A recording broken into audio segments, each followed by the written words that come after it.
So the shortest day came, and the year died, and everywhere down the centuries of the snow-white world came people singing, dancing, to drive the dark away.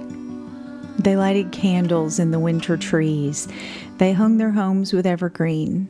They burned beseeching fires all night long to keep the year alive. And when the New Year's sunshine blazed awake, they shouted, reveling. Through all the frosty ages you can hear them echoing behind us. Listen, all the long echoes sing the same delight this shortest day. As promise wakens in the sleeping land, they carol, feast, give thanks, and dearly love their friends and hope for peace. And so do we, here, now, this year and every year. Welcome Yule. The Shortest Day by Susan Cooper. Hi, my name is Carol. I'm a former Southern Baptist, and I'm finding my way back to the practices of my ancestors, following the path that's rooted in my DNA. On this podcast, I'll share the history of the folk magic of the region and share my practice as I learn and grow in knowledge. We'll talk to people from all walks of life who follow different paths of spirituality, looking for the commonalities and the way we're more alike than different.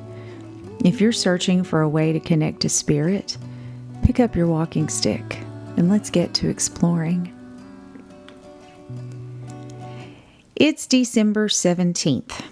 Stores are packed with shoppers, trees are up, houses everywhere are covered in lights and garland. No doubt your kids have tried to sneak a peek at the packages under the tree. You may be getting ready for Christmas parties or struggling to find a secret Santa gift for the coworker you really don't like. Now that I'm older, I'm shocked by how quickly the season passes. Since I turned 50, everything passes quickly. I remember counting down the days until Christmas as a child. It took literally forever. Now it feels harder and harder to stay in the Christmas spirit, to look forward to the hustle and the bustle. But I'm a Christmas person. Always have been. My tree goes up the day after Samhain, even if it still feels like summer and my pumpkins are still fresh. Christmas music plays all day long. My coffee is always poured in a Christmas mug, and Santas are everywhere. My Christmas village is my prized possession, and nobody, and I mean nobody, decorates the Christmas tree except me. I'm obnoxious when it comes to Christmas. I think my adult obsession with Christmas is really the result of religious trauma. I was never allowed to believe in Santa as a kid. My mom burst that little magic bubble when I was tiny. Growing up evangelical, we were the kind of people who wore a little "Jesus is the reason for the season" on our lapels, corrected people to say Merry Christmas, and read the Christmas story out of the book of Luke every Christmas Eve. We were those kinds of Christians. But even with my stuffy, religious-driven Christmas, I still felt the magic. I secretly believed in Santa, even though I was told he was just a fairy tale. Funny thing is, I was always told to put my teeth under the pillow for the tooth fairy, and I would be rewarded with a shiny quarter the next morning. I guess it's okay to believe in a mythical creature who collects children's teeth. But not Kris Kringle. Go figure. Evangelicals have a weird relationship with Christmas. They're terrified that people are trying to steal it all the time. They rant and yell about happy holidays, secular Christmas music, and of course, Santa. The Santa thing has always been weird to me. I mean, he originated from the 4th century Christian bishop, St. Nicholas. He was playing on the same team. So why all the hate? One reason can be blamed on the fact that evangelicals believe Catholics to be misguided at best and full-on demon worshippers at worst.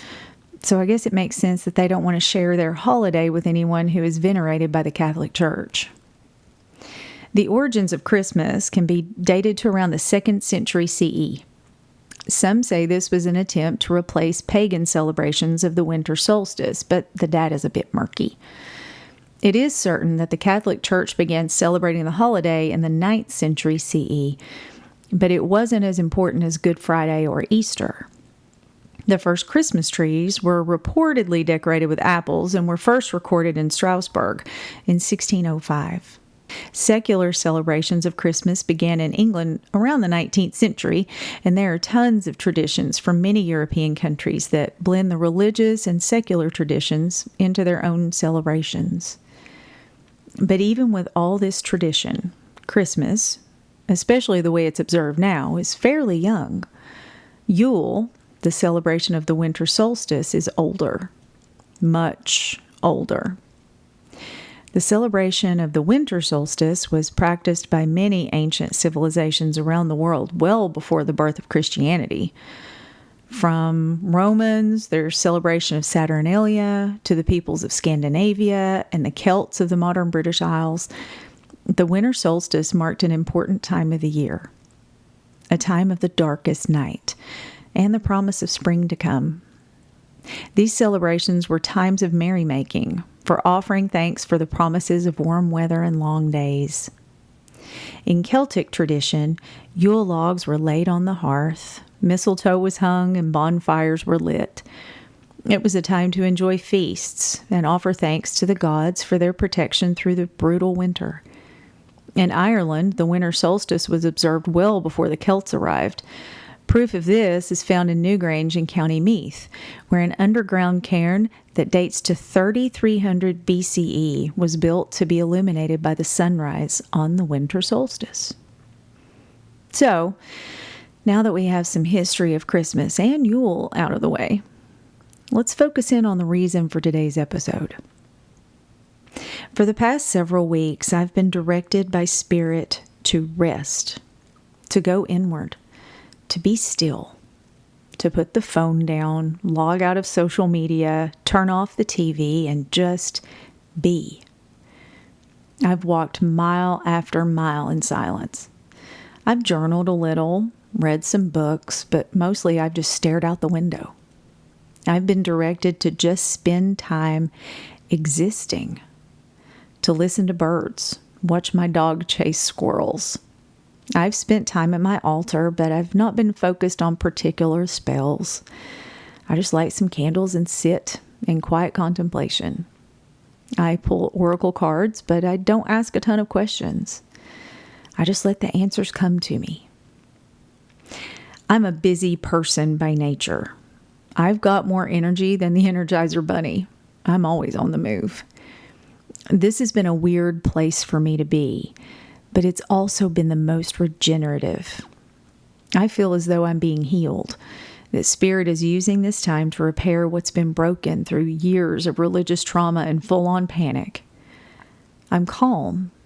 I'm at peace. I also feel that I'm being prepared for the work ahead.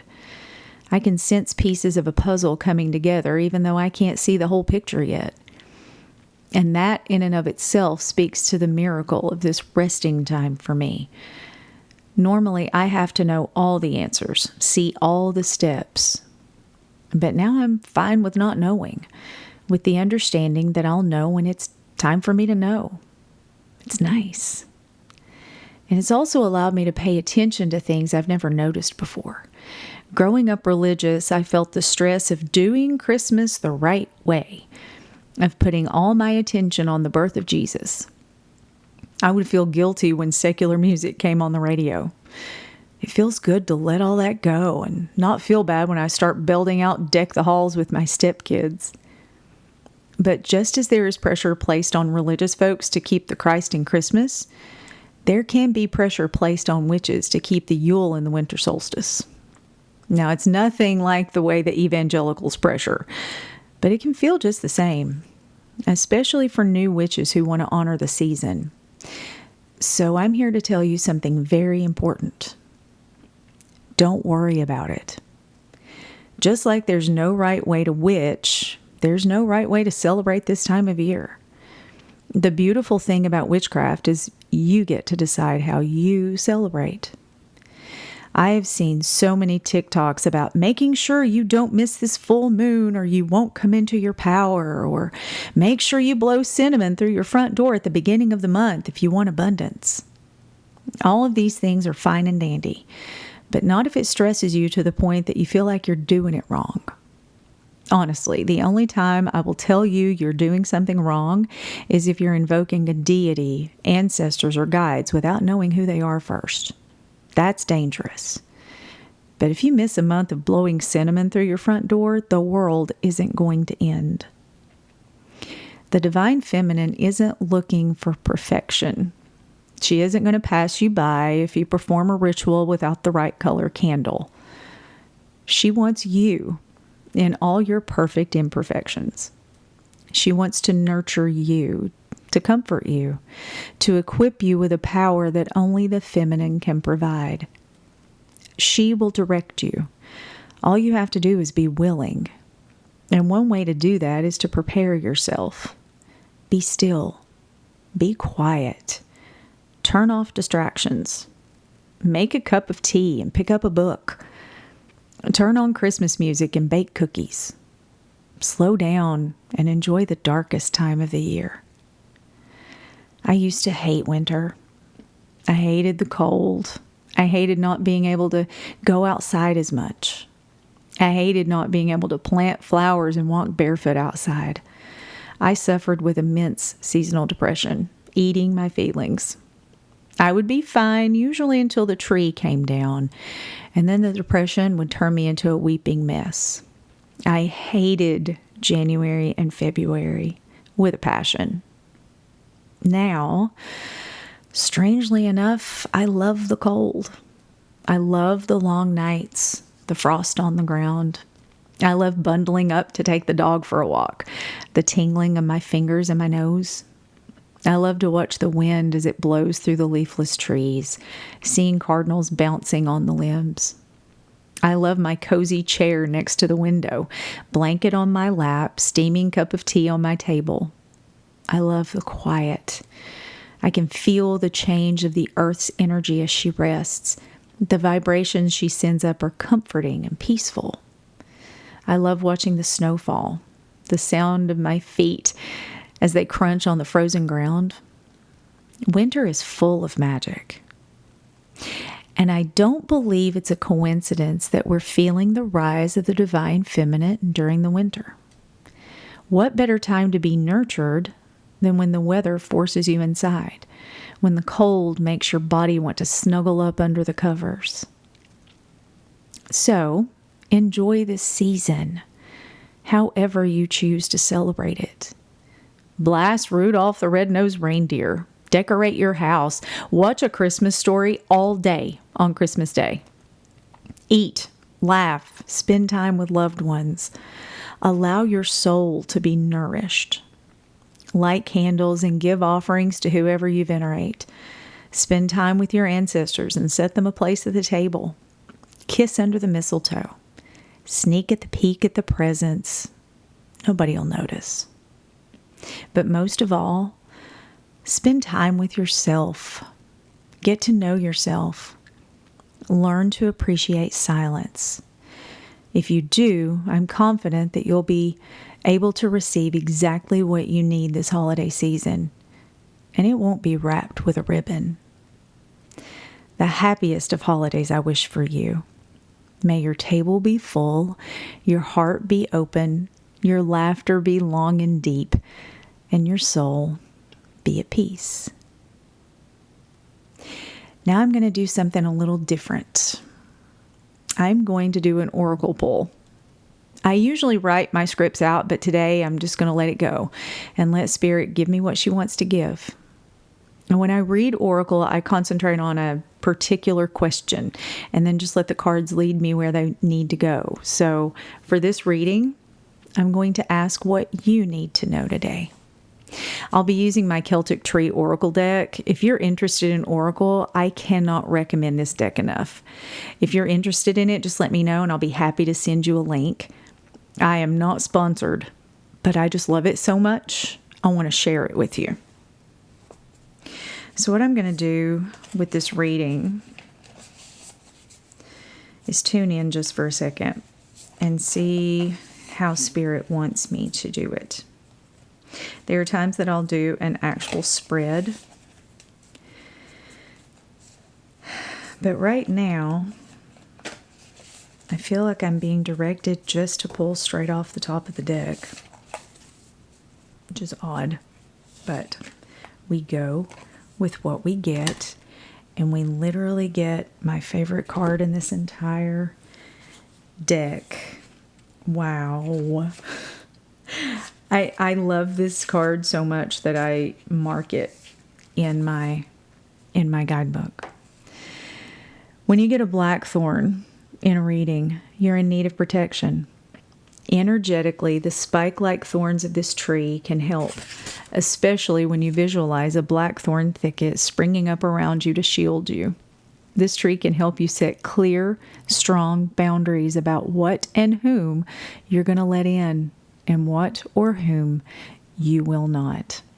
Although you may not have a choice about what is happening in your life, you do have a choice about how you relate to any challenges.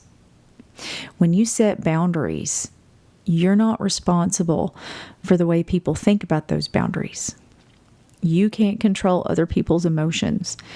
And if you put your emotion and energy in trying to do that, then you're breaking your own boundary. You're in the process of growing your character.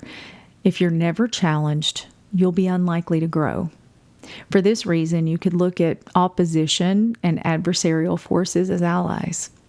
Difficulties are teachers, and negative situations bring lessons to learn. When one door closes, another one opens. You're being told that it's time for some heavy-duty changes. In order to grow, you're asked to let go of people and situations, as well as self-defeating beliefs and attitudes. You might not be able to change others or the situations you're in, but you can change yourself.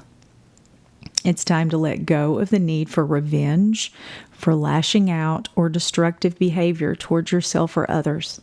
Let go of animosity, judgment, and resentment.